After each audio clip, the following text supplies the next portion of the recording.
Trump's former White House counsel, Don McGahn, has defied a subpoena to testify before Congress. And this is a big deal because it's really calling into question whether Speaker Nancy Pelosi's decision to refuse an impeachment inquiry is the right way to go.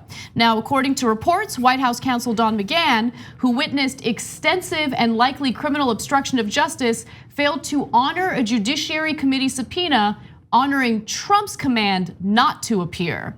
So this is just completely flying in the face of law and order, completely ignoring the subpoena, listening to what Trump wants as opposed to doing what the subpoena is supposed to force you to do.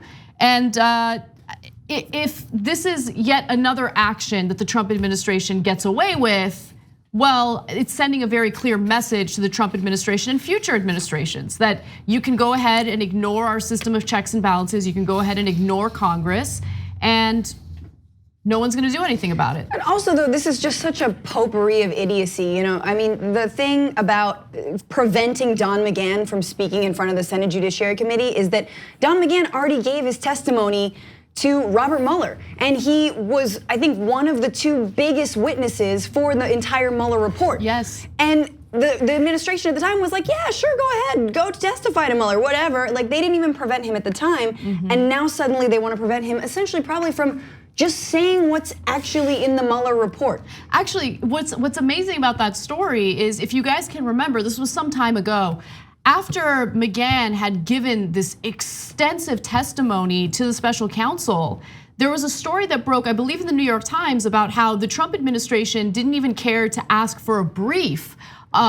Trump's lawyers didn't even ask Don McGahn for a brief to kind of understand fundamentally what it is he told Mueller, which is kind of miraculous. And there was a lot of miscommunication and disagreement and conflict between the White House counsel and Trump's personal lawyers. They didn't really like communicating with one another, and they didn't have a unified strategy. We forget how much of a clown show this is, because as you're talking about, when McGahn went there and he talked with the Mueller report, everything came through. Those facts were given. The problem is now we've got Barr and we've got Trump controlling that narrative to a degree to which they think they are, at least. They think they're controlling and mischaracterizing what was coming out of the Mueller report, and so far they've been a certain percentage successful in that. So if they let McGahn go back in front of this panel, and the American people get to see directly as he's speaking, because no one reads, we'll watch him say what he said, or maybe more, and they don't want that to happen because right now they're controlling. Well, the Mueller report, of all of the thousands of pages of the Mueller report, all that is said in there, it was a few words, no collusion. I mean, and that is a sad state, but so real. The fact that, like, personally, I'm halfway through the Mueller report. I'm gonna be honest with you. I read the summaries, I'm halfway through, I'm slogging through it, but it's like Harry Potter, Game of Thrones, because I read first. Mueller report's here on my list. Actually, Francesca, over the weekend you mentioned something to me that I thought was really important, and it doesn't get talked about at all. In fact, you're the first person I've heard even mention it as you're reading the entirety of this report. So what was the one line you came across in the report that was just jarring to you? Oh, I mean, thus far, again, about 200 pages in, so I haven't gotten to the obstruction part, but I'm in the like actually what happened and what went down. It was so there were like so many different inroads into the Trump administration from various Russian oligarchs, literal oligarchs trying to contact various officials. I think one, and I'm not gonna remember his name, I think it was something like Dmitry or Dmitriv, when Trump won, texted somebody else, and they have these texts, and I can't remember if it was someone I don't think it was in the White House, but anyway, they have this text from this guy, and it said, Putin has won. Putin has won. And that, to me, the fact that like they're high-fiving each other when Trump wins the election that's not all you need to know, but it's a lot of what we need to know in terms of just how much Russia was pulling for Trump and illegally so. So I want to go to Jerry Nadler, who did or released a statement following Don McGahn defying the subpoena. Let's take a look. The president has declared out loud his intention to cover up this misconduct. He told Mr. McGahn to commit crimes on his behalf. He told Mr. McGahn to lie about it. After the report came out, the president claimed that Mr. McGahn lied to the special counsel about what happened. Then he directed Mr. McGahn not to come here today so that the public would not hear his testimony and so that we could not question him. President Trump may think he can hide behind his lawyers as he launches a series of baseless legal arguments designed to obstruct our work. He cannot think these legal arguments will prevail in court, but he can think he can slow us down and run out the clock on the American people. Let me be clear. This committee will hear Mr. McGahn's testimony, even if we have to go to court to secure it. We will not allow the president to prevent the American people from hearing from this witness. We will not allow the president to block congressional subpoenas, putting himself and his allies above the law.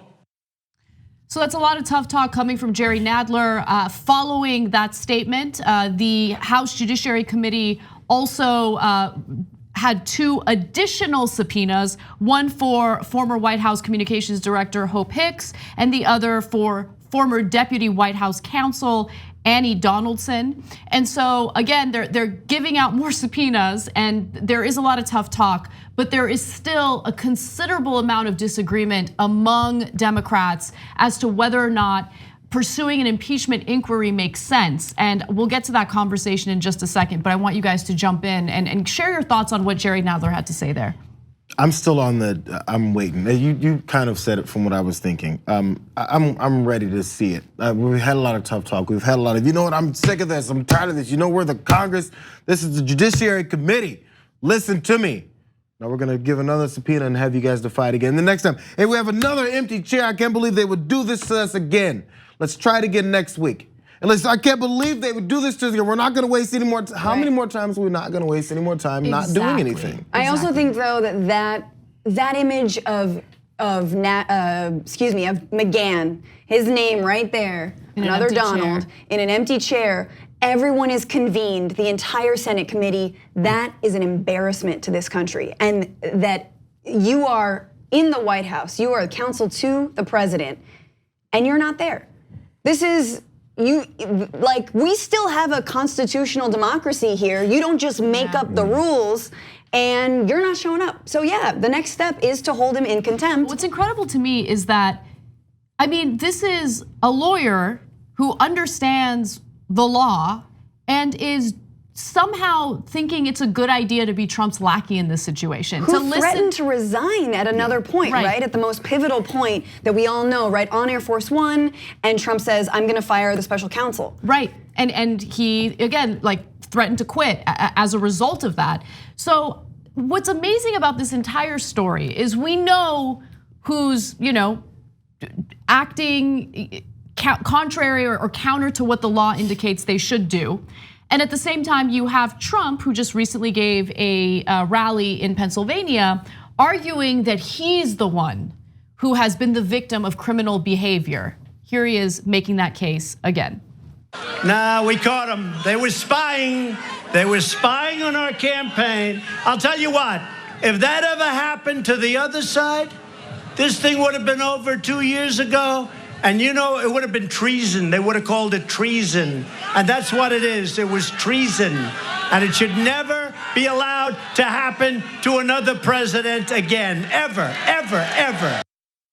Treason, that's what they'd call it, treason, treason. Even his supporters, the people in the back are like, yeah, you probably did it. None of them are like, you're right. They're lying. It's treasonous. They're just kind of like, come on. No, Francesca. I feel like they don't care. I think his supporters don't care how he got there. That's true. They don't care. They don't even care how he got there. That's true. But they do buy into the talking point that he's putting out there regarding how he, by the way, it's been debunked. He was not spied on. Absolutely. It's been debunked, but he doesn't care. Was this by the microwave? I forgot which time. Yeah. This was Obama's people via the microwave. Supposedly the Obama administration was spying in on the Trump campaign, which has been debunked for the billionth time. But to your point about how his supporters feel and how they might not even be buying what Trump is selling them right now, it's not true. In fact, immediately after he made those statements, here's what his fans, his supporters, his base began to chant. And you took back your country.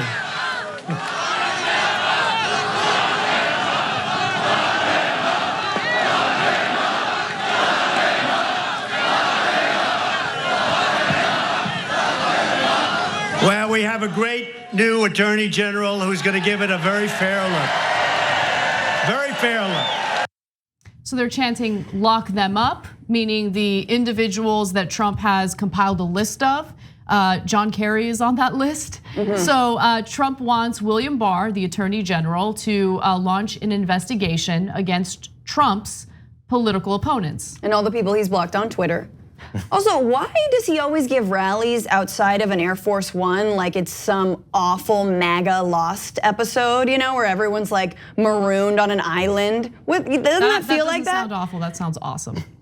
Oh, being marooned on an island with MAGA supporters? No, for them to be on an island. Oh yeah, all together. I mean, away to be from fair, they're in a sort of purgatory. Let's be real.